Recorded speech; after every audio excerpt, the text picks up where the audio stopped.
would-be touchdown in the end zone. How do you feel like you played that? I played pretty good, honestly. Executed a lot of moments in the game, made a lot of big plays when needed to be made, so did my thing. You're on pace right now for a career year. Your stats are pretty comparable to last year. Like, your role's a little bit different than last year. How do you account for the development, the development and improvement that you've had so far? Football's a big development game. You don't want to make the same mistakes, so you take things from last year, you try to make them better the following year. And, big kudos to the coaches in the building as well, coaching us up, putting us into the position for success. An alignment assignment and our technique, and then where our eyes need to be, things like that. And just set me up real well all year so far. One of the older defenders in football, you played for several defensive coordinators and safeties coaches.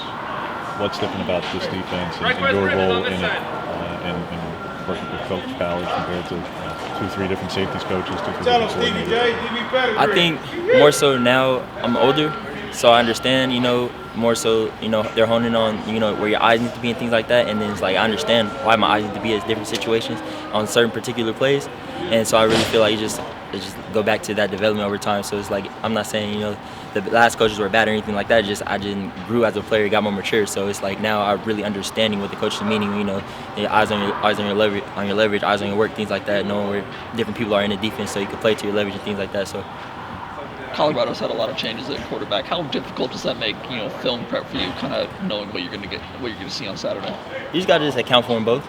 Just overall go back, watch the games when the last guy played, and then see what he did well, and then now you got to go look at the guy that's playing now, and then look at the throws he's making, the reads he's doing back there. So just watch film.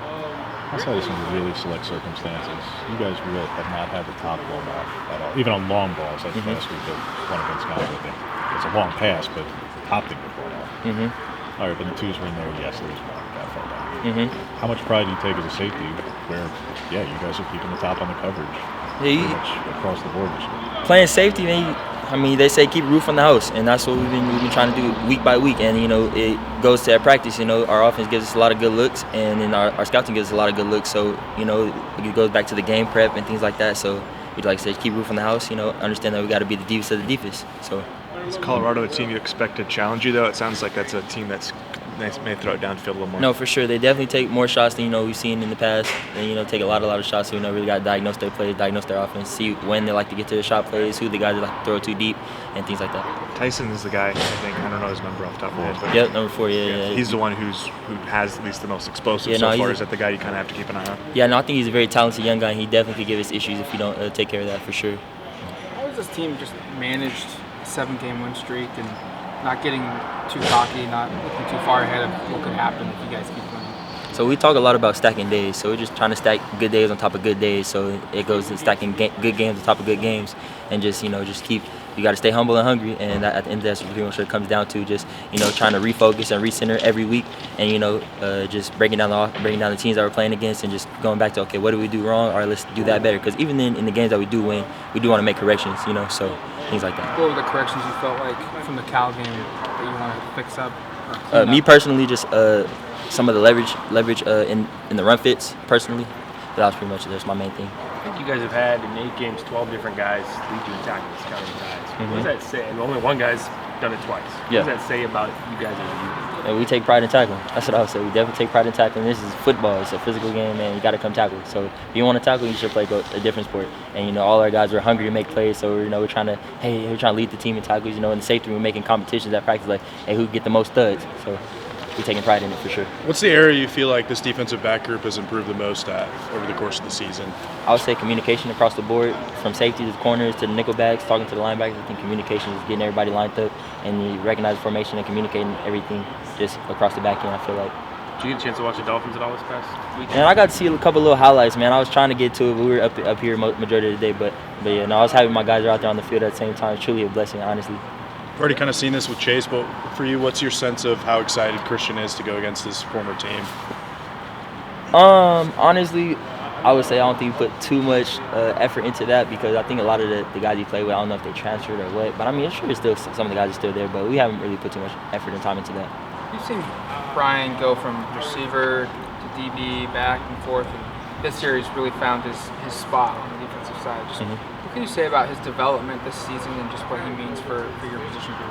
Yeah, no, it's really cool to watch. So we call him BA. It's really cool to watch BA, grow and develop as a player. Coming in, we were in the same recruiting class, and he was like categorized as an athlete. And so it was really cool to see him, go from offense, come to defense. He started off in the corner room, came to the safety room, and you just seeing him learn, develop, and just really just hone in on his skills and his abilities. He's a 6'5" safety, and he's out there being a ball hog. And I'm like, that's what he does, and we love to see him out there executing on that. It's one of the more experienced guys.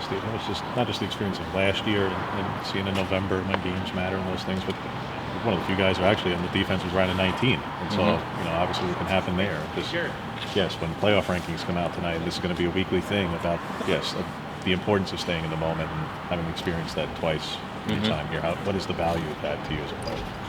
So I feel like, in a sense, outside noise. And we try to not put too much focus on outside noise because at the end of the day, like what we're ranked right now, truly, like it's whatever. We just want to win football games. That's really what we're more worried about, winning football games. And it's just like it's cool, it's fine and dandy. It's a tale to the work that I put in on a week by week basis, and it's exciting. I'm happy for us, but at the same time, it's kind of outside noise. You don't really want to worry about it too much. What allowed your guys' third down defense to be so much better last week against Colorado? Against California. Sorry. We put an emphasis on it at practice. Big emphasis on it. Is there anything special you were doing in practice that kind of made it click finally? So in the past on third down we could call it money down. So it's like money, get off the field. So I think it was during Andy Avalos, he used to bring the posters money down. So we kind of like, hey, let's bring that back. Like, hey, let's make like on money down at practice. Like, hey, everybody's yelling, shouting, screaming. It's kind of like, okay, let's see the sticks, see what's going on, see what the offense trying to run, things like that. So just putting a big emphasis on it. Steve, Steve, what have you seen from Bryce Betcher? I know he's mostly a special teams working with your safety group. Yeah. Just what have you seen from him so far? That dude is flying. He's a flying missile. Okay, he's seeking missile. I don't know if you guys have heard, but you probably can stand up here and hear him hitting some people. So he's just flying around doing his thing, man. I'm excited to be next to him on kickoff because he's been starting kickoff with me this whole time. So it's really cool. Excited for that guy. All right, thanks, Steve. Thank you. Appreciate that.